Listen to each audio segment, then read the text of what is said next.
Well, came out here to this job for a tune-up, and customer says there's a noise outside coming from the unit, and I found the dual capacitor was bad, and I slapped one on there real quick, and it fires up for a second, and then it cuts out. It sounds like the compressor is the start winding is failing on the compressor.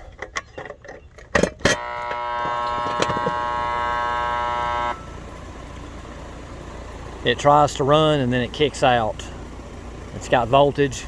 It's got a new capacitor. It's just the compressor's not wanting to start, and it's going to need to be replaced.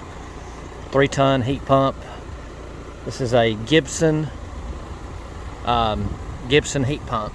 3-ton 410A will need to be replaced.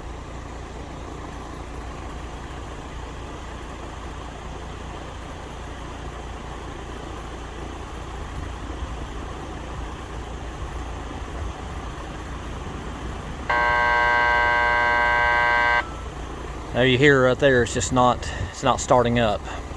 It's unfortunate.